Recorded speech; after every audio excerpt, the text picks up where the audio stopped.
Alright guys, welcome to the post office here in Cedar Park.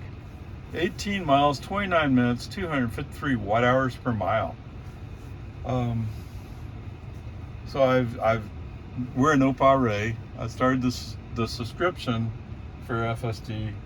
I figured I better have a few weeks to let FSD get used to operating the car. And I'm glad I thought that way because he looks a lot like he needs it. So I did a brake on FSD off, but it's driver's choice, and the purpose was to say, why in the world are we going 45 in a 55 zone? So yes, FSD in this car is doing that, like, well, I think I better go slow here. You got a clear view, nobody's in front of you, come on. Okay, so there's that part. There's another brake on FSD off. What was that for? I think I did a brake on FSD off because there's somebody drive. People who own their Subarus think they're the greatest cars in the world. Oh, they're so safe, they're so perfect. But it still comes down to the driver being responsible for driving that car. Right? Is that a possibility? Okay, so there's a Subaru Ascent in Cedar Park. He's going faster than me. Half a mile an hour maybe, but he's going faster than me. He passes me. Coming up to New Hope. So we're coming up, well actually we're just past New Hope. I pass him back, and I'm talking about my car not wanting to go fast. I mean, he gets up like 53 in a 55 zone. And I'm passing this Subaru. And all of a sudden, Mr. Subaru looks up and goes, wait, I passed that Tesla. Okay, I don't really know what he says, but he looks that way. Okay? Comes up, and then all of a sudden, he comes up next to me and kind of stops. And then gradually inches up a little bit, and it looks like he's about to cut in front of me. Yes, indeed, he cuts in front of me. Subarus are not safe. Now, in this case, it's the driver. It's not the car. Other than the car has safety systems that should have avoided the situation. Fortunately, there's nobody beside me. Switch immediately to the inside lane. As it turns out, this idiot is going to make a right turn on Anderson Mill. He could have done it from behind me. He could have sped up and left some distance and done it in front of me. But no, he chose to cut me off. Why? Because he's a Subaru driver. Okay? Yes. I let my daughter and her husband beat me up. Fine. Whatever. There's no doubt this guy is dangerous. I have no idea why he had to do it that way. He had the speed to go faster, just didn't want to. Okay, whatever. Was there... So the only other thing was navigation into the post office here. For some reason it wants me to go up to the next public road. But there's a big entrance coming right off 1431 to come into the parking lot. Why would I go extra distance when I can just turn right there? I don't. It's one of the things navigation likes to do. He likes to look for what he thinks is the shortest distance on private property. I don't know why turning directly into the parking lot would have been a longer distance to him. Doesn't make sense. Okay, whatever. Peace and harmony. Yeah, we'll have to wait and see what happens. I at the moment I'm almost dreading what's about to happen. But I know some guy promised that they're about to drop 12.4.2. Oh, but wait. They're going to their QA process So they just dropped it into the QA process, which kind of means it may not work out. Okay, someday they'll wake up and say, we got to get something out. Something better than this 12.3.6. Okay, on the other hand, so you might say I'm comparing my Model 3 to my Model Y. Or my Model Y to my Model 3, whatever. And at this point, I would say they're both kind of equal in their performance. So I'm not sure if there's a problem with the cameras. I think it's a problem with the software. Come on. Come on, Tesla, let's go. Alright, there we are. This picture does look sharper, but this is only the cabin camera. Main. Okay. It was just a little snappier. Wide. Okay. Narrow. Left door pillar. Left fender. Oh wow. That's interesting. Okay, the left fender is definitely a clearer look. Right door pillar. Yes, I think it has to do with how there's glass over that. Okay, there's the rear view. Alright, so there's the views. Alright, so before I forget, I did do another intervention, and it was an accelerator intervention. And what it is there is a Toyota Tundra. I'm in the inside lane, there's a Toyota Tundra in the outside lane. First, for a while there, it looked like he was trying to decide whether he's going to pass me or not. And finally, it looked like maybe he wasn't. But after a while, maybe he got tired of waiting for me to move over. I don't know.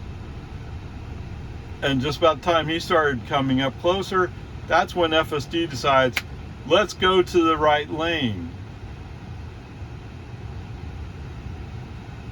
What is going on today? Okay, whatever. I mean, it's Sunday afternoon. There should be nobody at the post office, yet there is. Okay, so he starts coming up, and that's when FSD moves over. Give him a little accelerator to create some distance, because that did not feel safe one bit. Not at all. Come on. Okay. And coming into Jonestown, where we go from 1 lane to 2 lane, yes, I did use the right turn signal, and this time FSD did respect it and moved the car. Oh, almost amazing. So, like, there's a lot of stuff FSD does so good, and then every once in a while he does something really stupid, or at least sort of stupid. Okay, whatever. I didn't say it already, did I?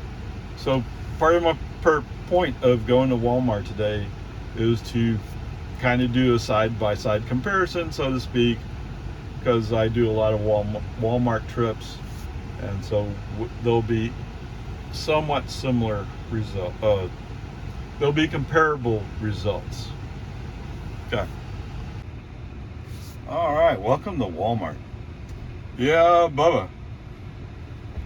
So first of all, pulling out of the post office there in Cedar Park, FSD's kind of confused because navigation wants us to go to the right, but I'm already out on 1431. I'm making excuses for what happens next, okay? So, FSD pulls out, starts going to the right. Okay, we're in the outside lane. And then he has to stop and like, let me think about this for a second. No, we're on the highway. There's people coming up behind us at 50 miles an hour. Human driver foot on the accelerator immediately. No, we can't play, oh, how does this work today? No. Come on, dudes. And I already went through the cameras. The cameras look fairly good. The only difference I noticed was like I'm guessing the glass on the pillars has some tint, right? That's the only discrepancy I can see. So I don't think it's the cameras. I don't think this has an AMD Ryzen in it because it's a 2022. So it's not that. It's what's back here behind the display. What's in its brain. It's defect. It's abnormal. What's that? It's a young Frankenstein reference. You know, don't use this brain abnormal for the Frankenstein monster. Okay, whatever. Peace and harmony. Don't worry, it gets better. So as we're driving along, I'm thinking like, you're going to start thinking about getting left here pretty soon. And all of a sudden he turns on his left turn signal, moves over to the middle lane. Okay, good. And then he sees, well, I'm going to have to get over one more yet. So then he turns on his turn signal and starts moving left. But wait, what? So he saw the pickup and waited for the pickup to go by. But for some reason, the BMW that got the red stripe, and that somewhere in the display, I wasn't looking at it, I noticed that the car turned red. That's Tesla navigation telling Tesla FSD, you're stupid! Not safe. Okay? Grade's a D. You can't go higher than a D. That was stupid. All right, so pulling into Walmart, he's back to, I'm going to make that first right and then go up. Except when it gets to the point where he's supposed to turn left, all of a sudden you go like, wait, I don't know how to turn left. Yeah, he does the thing like, I'm going to head straight for the curb that's in between the two lanes. Between the lane that goes straight and when it turns left. Heading right for the curb. Yeah. Anybody who thinks FSD is ready for robotaxi, ready for prime time, they're mistaken. Okay, I know there are some people, oh, it's so great. Yeah. What are you running on? You're running 12.4.1, aren't you? You know, that release that's so dangerous, we can't replace 12.3.6 with it. I don't know. How bad can it possibly be? Oh, it's not perfect. I'd rather get an imperfect 12.4.1 than stay with 12.3.6. But I've already given you a lecture about this before. Anyway, there you go. We're almost up to July starts tomorrow. So in just a little over a week, we'll be up to July 8th. And in 1 month after that, will be August 8th. What could he possibly be coming out and saying? And there was a car company CEO from China who came to the United States to test drive a Tesla with FSD in it and said he was impressed. Of course, that was in California. I guess in California, it's a lot smoother. It has more native intelligence, but it's not like there's a real lack of Teslas in Central Texas. So that can't be it, can it? I don't know. Anyway, I'm starting to come to the conclusion that maybe my Model 3 doesn't have a camera problem. Maybe it's just FSD itself. I don't know. But before I was like, oh, almost certainly there's a camera problem. Now, no. But to be fair, the Model Y with FSD needs some time to process and think. Because he doesn't have the advantage that the Model 3 has. Right? The Model 3 has been running FSD almost since the day I bought him. Yes, there had to go through a few days to get the software to sync up so that I could run FSD. But so it's been running all this time. The Model Y hasn't had that advantage. But okay, whatever, peace and harmony. Well, that's a new one on me. So twice, well, haven't finished the trip yet. Already twice, it has tried to cut a car off. usually on the first one, I do a brake on off. He goes, "Oh, maybe that was stupid." No, this time he comes back and says, "Oh, well, I thought it was a really cool idea. Let's do it again." Now, to be fair to FSD, I don't know. I didn't get to see whether or not that car possibly had his turn signal on, because after I did a brake on off, then he moves over to the right. He's going to turn right into down by the supercharger. I don't know, whatever. So I already said this, right? 3 miles, 9 minutes, 318 watt hours per mile. Really? But then again, I'm sitting in the car, I'm using air conditioning, so it all has to add up somewhere, right? Anyway, whatever. Brake on FSD off. No mas. And I was sitting there kind of going like, because when we came out of Walmart, he almost immediately went for the middle lane. You know what we find in the middle lane? A putt Dodge Ram pickup.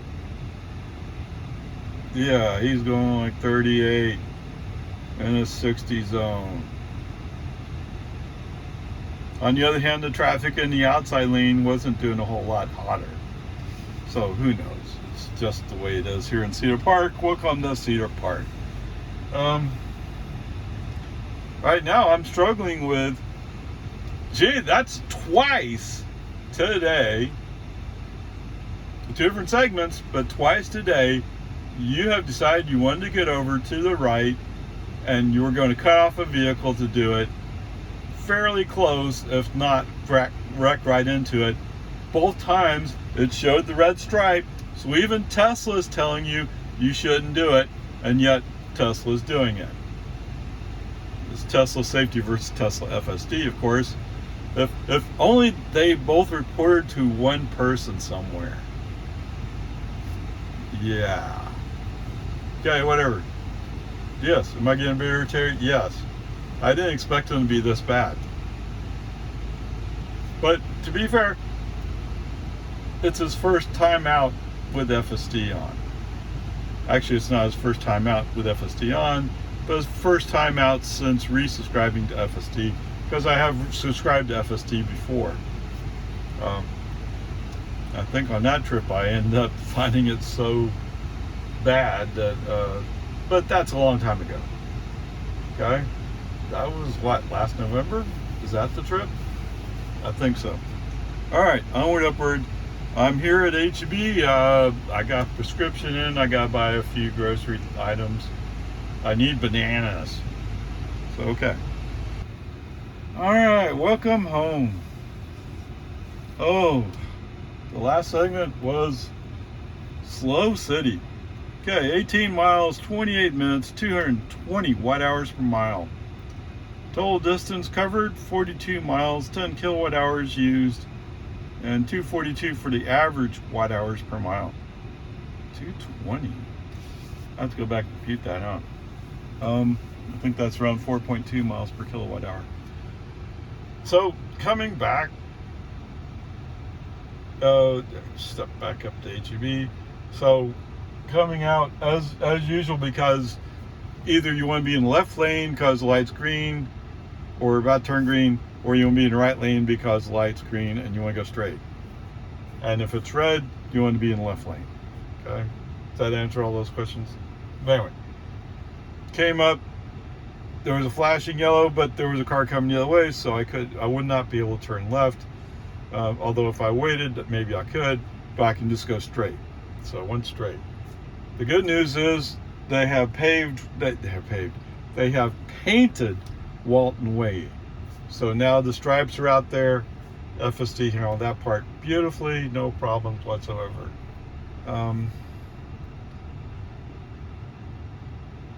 We're doing pretty good until we get past New Hope. And after New Hope, it's like this long line of cars in front of me. They want to go 45 or 40, whatever it was, I've forgotten. And they did for a long time. But then there was a scattering of cars coming through on the left who weren't really going all that much faster. So why are they in the fast lane? Because, oh, we're going faster than them. Well, yeah, but you're just blocking the way. Okay, eventually I do manage to get past the Sprinter van. Actually, for the Sprinter van, it required human intervention or human input, foot on the accelerator, get the car to move past the van because FSD looked at, oh, look at that big van over there. Oh, I'm afraid to pass it. So, come on. Well, you're going to go 38 miles an hour next to the Sprinter van all the way to Lago Vista from Jonestown? That'd be stupid. But it sure enough looked like that's what he's thinking. Instead of going, well, the most logical thing is, as long as he's not coming across the line, let's get past him so we feel safer. You go, I'd rather be really nervous and scared for a long time. Get over it. Get past it. Yes, I know when I was a kid, I was scared too. But, gee, I'm not 17 anymore. Yeah, I got my driver's license at 17. Okay? Why do I need a driver's license? If I want to get out of the house, I get my bicycle. Right? I can go wherever I need to go on a bicycle. At least I could back then. They wouldn't hear me leave. They wouldn't know I was gone. My parents, that is. Okay. Not that I'm really a bad kid or anything. And I sure didn't want to get whipped. But there's nothing wrong with getting out. As long as it's free time, nothing wrong with getting out. Just getting away. Get out of the house. You know, whatever.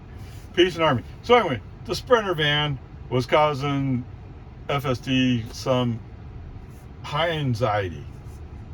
Have you ever seen that movie? Oh! Yeah, that's what I felt like. Come on. Peace and harmony. Coming out of the construction zone. So when we come up to the magical Tesla traffic light, I feel the regen brakes applied twice because of the flashing yellows. Now, remember, sometimes FSD says, oh, what comes after yellow? Red.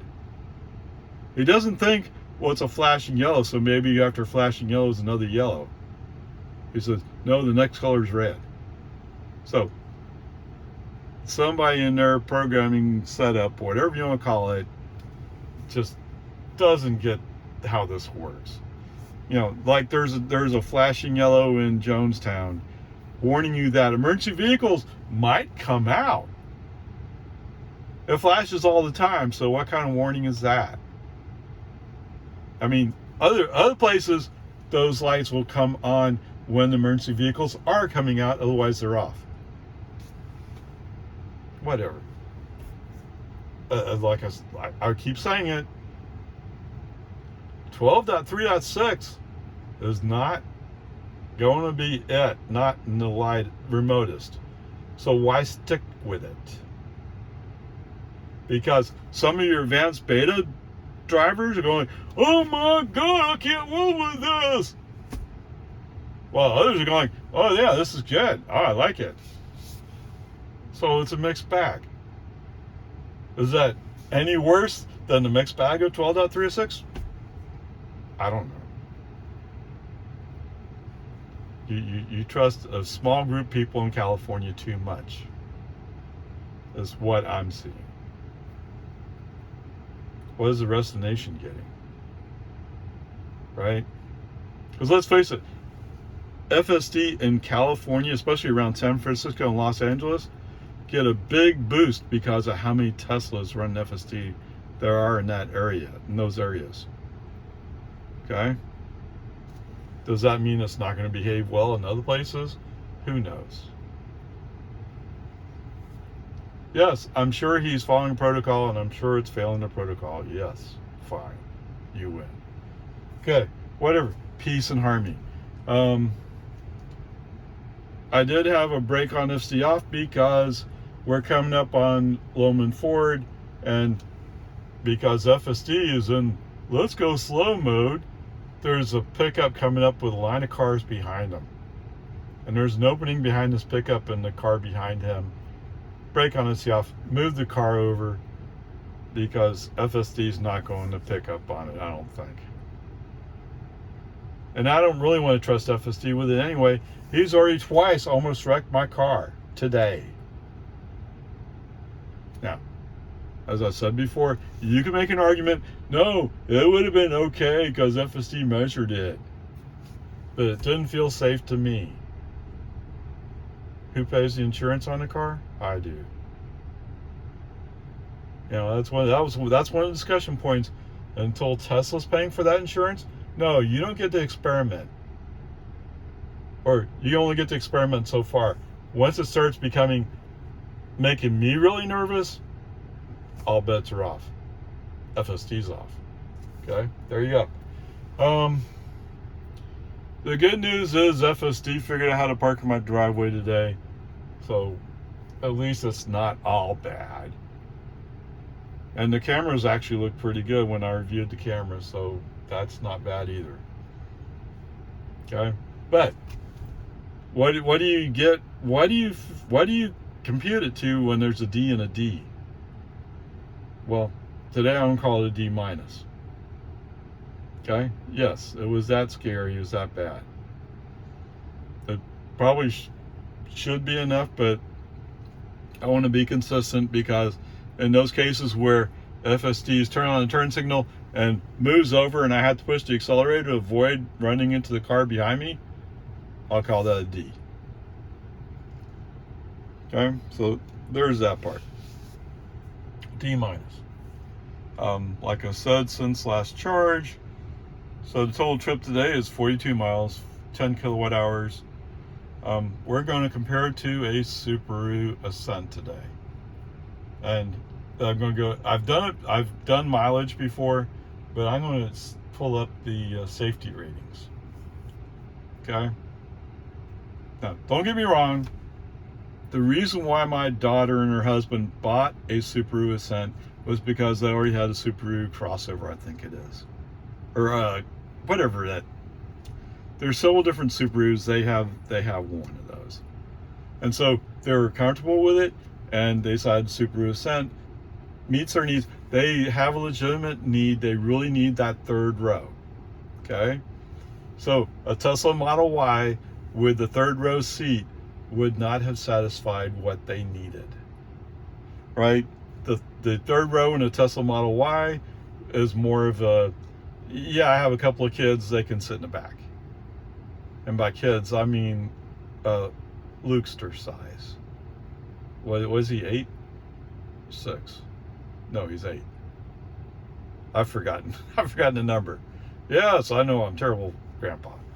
Anyway, you put a couple of those kids in the back, they're okay. As long as they don't feel too isolated, everything's fine. But if you try to put, let's just say, young adults in the back, I mean, even if it's a couple of girls who only weigh 100 pounds each, they still have to bend around to get into a Model Y rear seat. I know I've done it myself, and I've had several friends do it, including my daughter. It's not an easy thing. So that's not reasonable for anything other than occasionally for kids. Okay? And they just shoehorned it in there. Okay? If you think a Model Y with that third row is useful, by all means, go try it out. Make sure you try it before you buy it. Okay?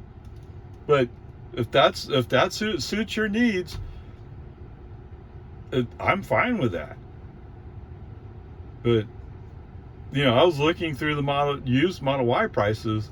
As soon as I had that third row, the price jumped up $3,000, $3,500, something like that. No, it's not worth that much to me. If they were giving it away for another $500, I would take it. But I'm not going to pay that kind of premium for a third row that I almost never would use, and in fact adds a bunch more weight, so your average energy is reduced. Yeah, so you're paying a price for carrying it around. Okay, whatever, peace and harmony. So the main reason for the Subaru Ascent is for bozo who thought it'd be really cool to cut across my front bumper. And there are people like that who have no appreciation for how safe or unsafe their cars are. They just go with the name. Okay, whatever. Peace and harmony. There you go. So D-. All right, so for ICE comparison, we're going to pick on the Subaru Ascent. All right, so 21 city, 27 highway. For some reason, they didn't have a combined range. I don't know, whatever. Even if we took the highway range, it couldn't make it out to Walmart. It couldn't even make it there, let alone come back. Okay, so there you go. That's how the mileage works. Okay. The good news is, well, no. So first, let me start. There's a friend of mine. Oh, it has to go 500 miles. Okay, this car can only go 425. 100% tank to 0% tank. On the other hand, currently the Model Y is EPA rated at 320, which in theory says that they're trying to come up with a more reasonable range. Because 330 was obviously like, yeah, what do you want? What crack are you smoking? On the other hand, I have driven this Model Y at 30 miles per hour for 358 miles. So yes, it can do it. It's just, it can't do it if you're driving 80 miles per hour. No way. Maybe at 45 it might come close. I don't know. But who drives 45 on an interstate? Yeah, I've seen them. Yes, okay, fine. All right, so that's the range. 0 to 60. Wow, 7.1 seconds. I'm kind of stunned that the Ascent can do 7.1 seconds. Of course, the Model Y, dual motor, 4.4 seconds.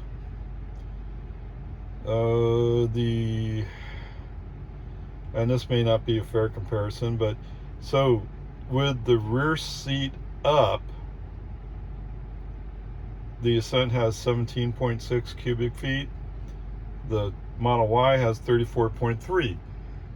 But that's not counting if you put in a third row and the third row's up, right? That would be a more fair comparison. I'm sorry, I didn't find that number. I'm sure that 17 would be close to 7. It would be close to 17 in the Model Y. With all the rear seats folded down, the Ascent has 75.6 cubic feet versus the Model Y with 72 cubic feet. Towing. So I keep running into, well, if your trailer is braked, right? And I think that's what Subaru is saying here. Subaru is saying 2,000 unbraked, 5,000 braked. Tesla doesn't break it out, but I would assume that's still around that 2,000 mark.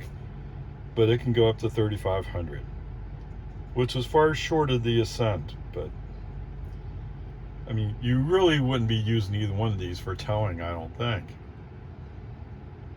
Yeah, that's my defense. Yeah. Okay. If you really want to tow, go buy the Ascent, but then the Ascent's not going to be as good as getting a Ford F-150, right? So that's why it's like, would you really even do that? All right, so there was a range of prices. I didn't check with my daughter, and I haven't even seen her Ascent yet. But I remember her saying something around 40,000, which sounds roughly within the range. A brand new Model Y dual motor cost 48,000 before the tax rebate. Okay. Yes, it's eligible for the tax rebate of 77,500. Of course, you have to accept the gray color. If you pick any other color, you got to pay extra for that paint. And you got to accept the base wheels. And I'm really surprised how many people buy Model Ys with the performance wheels. And yes, they look cool. but you get the performance tires. Those tires wear out faster. What's the point? I don't know. Anyway, that's an aside. All right, so to add a third row into that Model Y costs an extra $2,000. Okay, so I promised you I would do something about the safety part. So the Ascent is economy SUV, mid-size economy SUV, or something like that. So it's rated at top of its class. Okay, the Tesla Model Y is a luxury SUV. It's rated at the top of its class. All right, so then you're going down doing the comparison. I'm sorry, I didn't go back and check that one part, but so they're both, I think, 5-star. This site didn't have stars on them. It just showed different colors. So green's good, yellow is acceptable, and then there were some other colors saying you shouldn't even buy this car. Right? I mean, you shouldn't buy a car that doesn't have at least acceptable safety. Why would you? Okay, so to do a partial comparison, the Tesla had all green marks.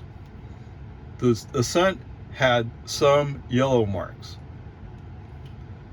And it seemed like most of those marks were around the rear seat occupants. So, I mean, as long as you don't get in an accident, it doesn't matter. But if you get in an accident, those rear seat people might suffer more than you might want them to. Okay? So there's that part of the comparison. There was, when I was going through the Model Y, it got down to the point where it was talking about being able to detect and stop for pedestrians.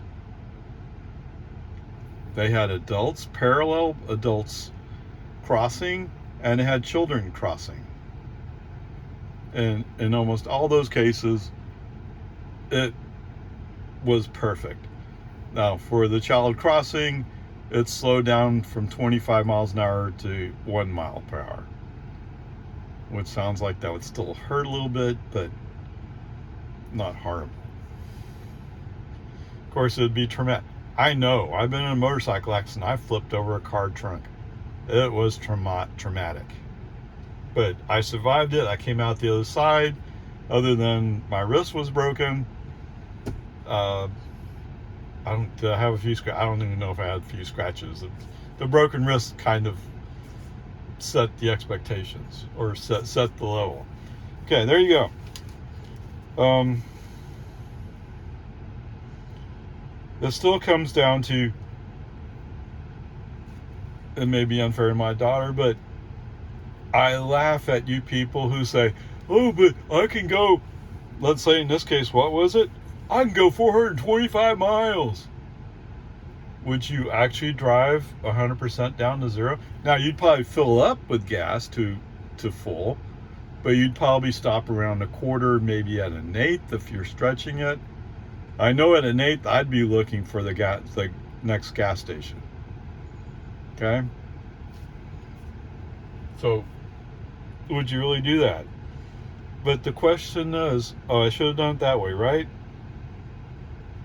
How much would it cost you to fill up from 0 to 100%? How much would it cost you? Compared to, I pay 11 cents per kilowatt hour. What? Okay, here, hold on, let me compute. Okay, the cost of that fill up at home, which is where I do almost all my charging, $7.92. What? Really? Okay, let's it was a 13.5 gallon tank, I think. All right, so that's easy enough. So $39. $8 versus $39. See if you can do that math. I don't really care because I already have an electric car. It's what I prefer anyway. But is it really worth $39 each fill up just to say, oh, but I can go an extra 100 miles on a full tank? Or to say, oh, well, I didn't have to stop for 15 minutes to charge up. And that would be fair, yes. Okay, fine. I'd probably have to charge up, it kind of varies, doesn't it? Because it's 425 miles. So if I were to charge up the way I normally charge on road trips, I'd probably charge to 150 and 150 and 150. Okay? To be fair to you, that's probably the way I would approach it. Not that I've done a direct comparison, but it could be done. Anyway, there you go. So it's coming down to, and to be fair to you guys, on my upcoming trip, there were 2 places I looked at. It'd be cool to go there, and I looked at what chargers were in the area, and I'm like, I can't comfortably make it to there and on to the next stop. So I cut them out. Okay? Are they important places? No. Can I go back to them later? Yes. So, not this time around. That's just the way it is. Okay. There you go.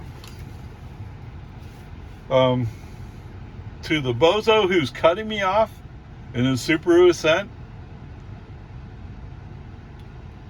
maybe you people who own Subaru should get together, find this guy, take his keys away from him, and say, you're not showing us with the proper respect that should be shown when you drive a Subaru. On the other hand, it's not all that safe, is it? Is it a top pick in its class? Yes. But I didn't go back and see what other cars are in this class. What do you compare it to? A Nissan Rogue? Toyota RAV4? I'm guessing that's what they're comparing to. They said it was the top choice, so whatever. There you go. Would I buy a Subaru Ascent? No. But I've already switched over. That's the real point for me. The question I have for you, if you have made that switch, is why are you still paying $39 for a full tank of gas when you could be paying $8? Although granted, it's a lot. It costs more if you supercharge, right? But you don't have to supercharge to drive around the city. Not at all. There you go. Onward, upward charge.